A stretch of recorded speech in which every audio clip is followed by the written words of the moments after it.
Yeah, I'm looking at page 278 for ships as many as 4 masts. Well, some say some of the ships may have had as many as 6 masts. All right, I'll mention, if you saw the debates on February 4th between Ken Ham and Bill Nye said that his ancestors built a 300-foot ship that leaked right away. It was structurally unstable. But Bill Nye did not mention that this ship stayed afloat for 12 years before a big windstorm finally broke it up. But I suspect that the Chinese were better shipbuilders than the New England shipbuilders in their own country. They knew more about using the right kind of wood and getting the ship stable. I strongly suspect Bill Nye was making a point that a 450-foot boat could not be built out of wood. Each to each his own. All right.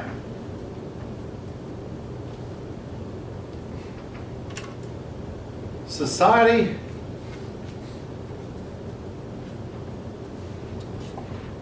you had people moving from the farm to cities, and this is very important in trying to build up an industrial society, which China started to build and quit for some reason.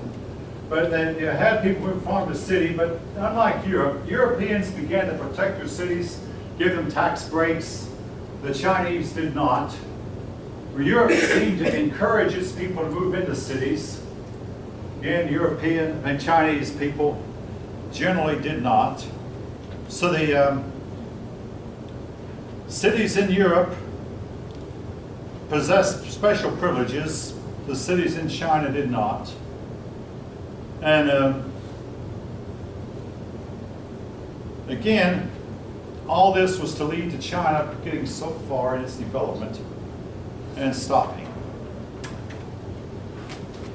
China developed a class of new wealthy people, and some of these gentry, the new gentry, came from the poor. Folk, nobody ever knows for sure what is the path to real riches. It just seems some people just happen to be at the right place, the right time, and make the right invention or sell the right product and get the right money flowing through them, and other people will have what's seeming a better idea and it flop. I've read many articles lately about products we used to see on the market that are no longer there. I mean, Sylvania TV. Where's this? Have anybody ever seen a Sylvania TV? Admiral TV? Just not there anymore.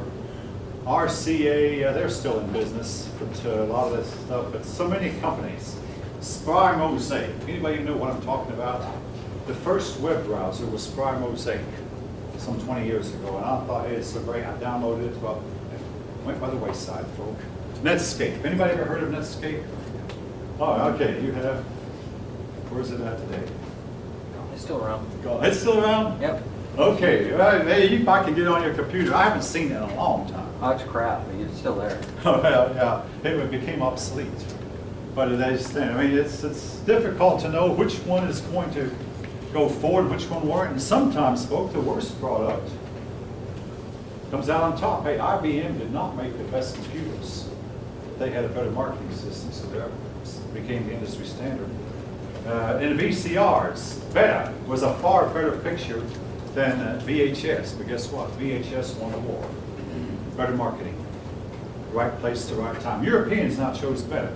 But sometimes it's not the better system, it's who gets the good press. Anyway, but you had the rise of a new gentry, those of rich people.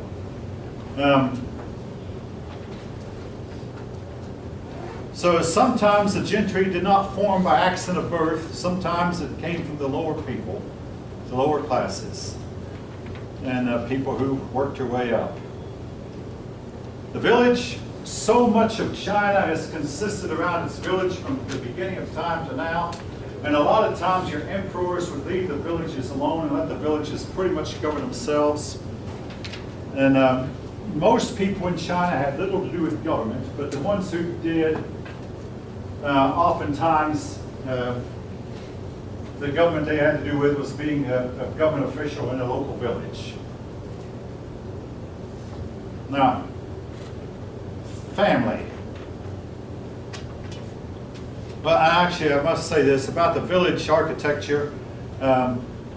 Most of your Chinese homes consist of just 1 or 2 rooms, very, very simple, made of stone or brick, depending on what was available, sometimes dried mud, depending on what they could get. Roofs might be thatch or tile, or floors were usually just packed dirt. Again, they made of the materials that they had on hand. Children were expected to obey their parents first and foremost. Parents determined the children's careers and selected their marriage partners. And folk, if you take second semester world history, there's a story about a 20th century Chinese man who decided, yeah, I want to go to Europe and study chemistry and come back and set up a chemistry factory here. His father called him and said, son, I feel like I'm dying, so I've set up a marriage for you. You're going to marry this girl here and you're going to take over my business. All the man could do is go into his room after his conference father and just weep. Because what his father had said he had to do, he had to do. So this was continued all the way up until the 20th century. Something I have not mentioned, even though the book has read it, but I haven't mentioned it now. This concept of dowry, D-O-W-R-Y. This was a sum of money that the bride's father paid to the bridegroom.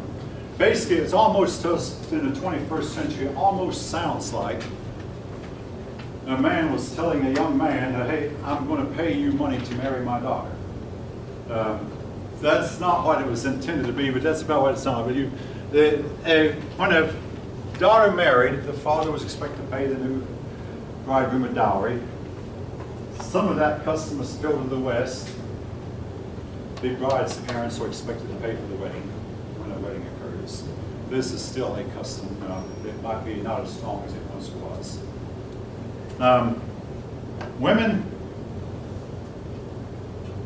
female, were considered less desirable because they couldn't do as much work as the men could. And in time of famine, or poor children often sold their daughters to wealthier people as slaves, or even worse than that. And folk, every class I've taught, most people have heard this. A lot of times the young girls were killed in time of hardship. And this folk not only went on in ancient China, it actually continued on until the 20th century. As recent, well, in my own lifetime, the Chinese government said, we're going to cut our population so families are limited to the number of children they can have. Well, parents wanted to, particularly fathers, only wanted to have male children, so they killed the female babies. A lot of you probably have heard of this. So when they grew up, the young men found out there were no wives for them. So, because the females had all been killed as babies, or most of them had. So there were no wives, so guess what? A lot of times the family name was not carried on anyway, because the men could not find wives.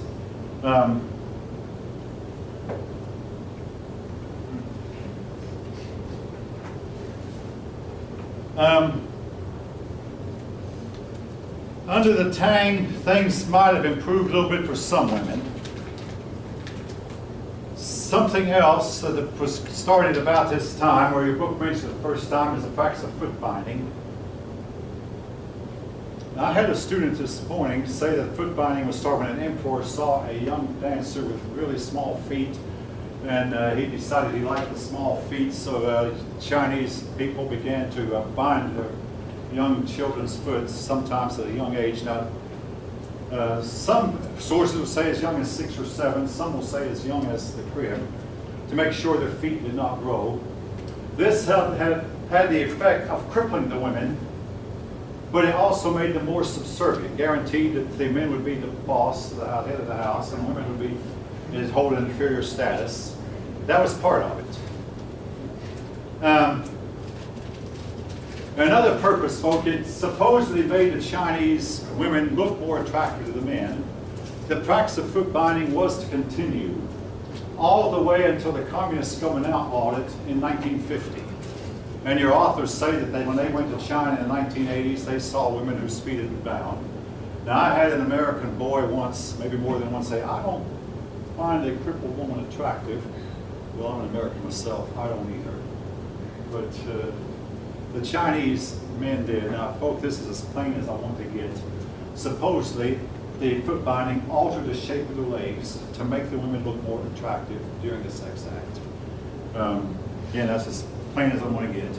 Now, having said that, the nearest we have in the West of this practice is the women's practice of wearing high heels, which my mother once explained to me was supposedly gave the women more slender ankles and made the women look more attractive to the men.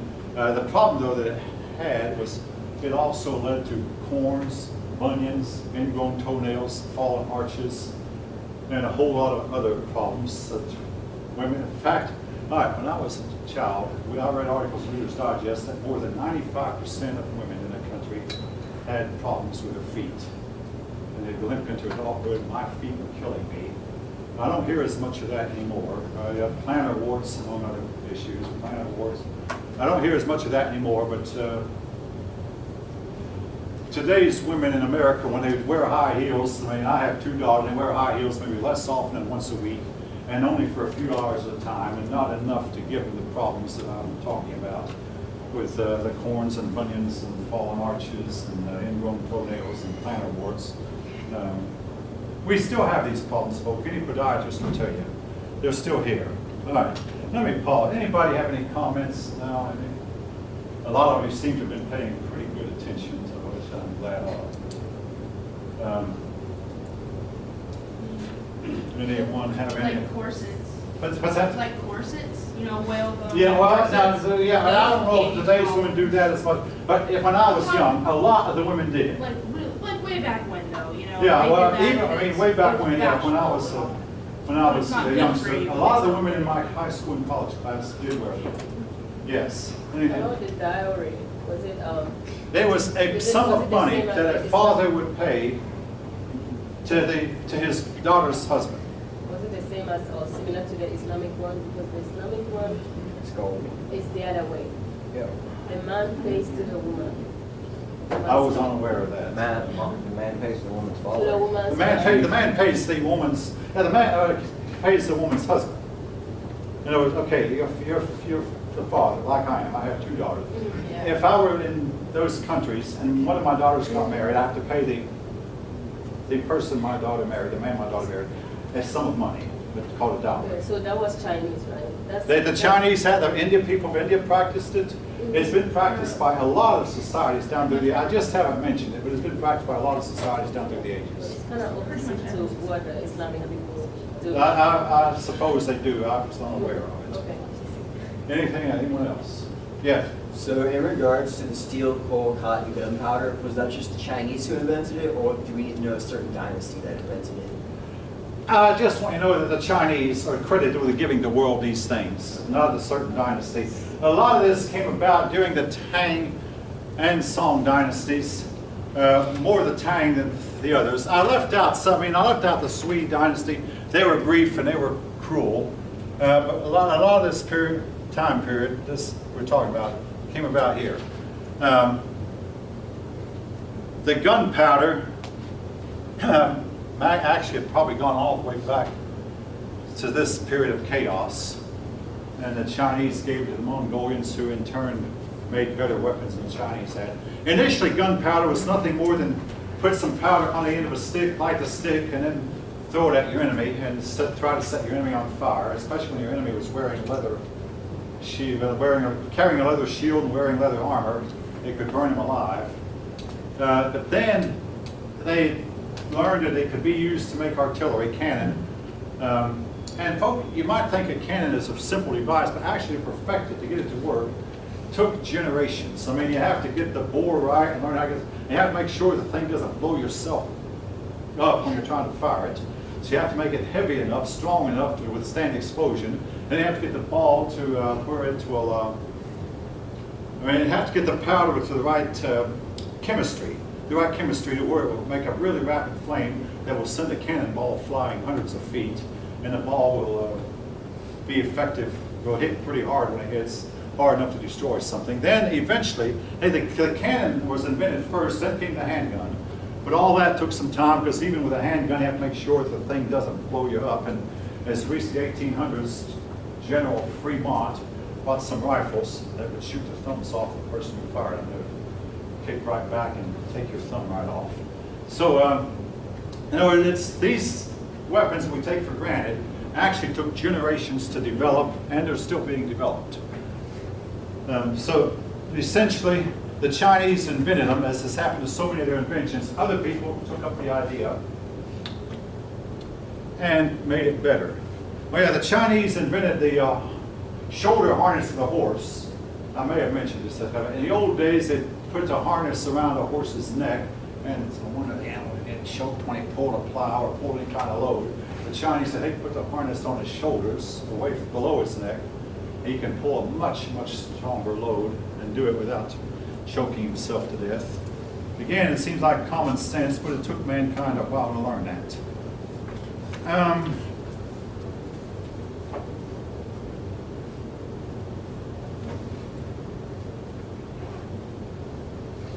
In the case of women, it's known that at least 1 or 2 women became emperors.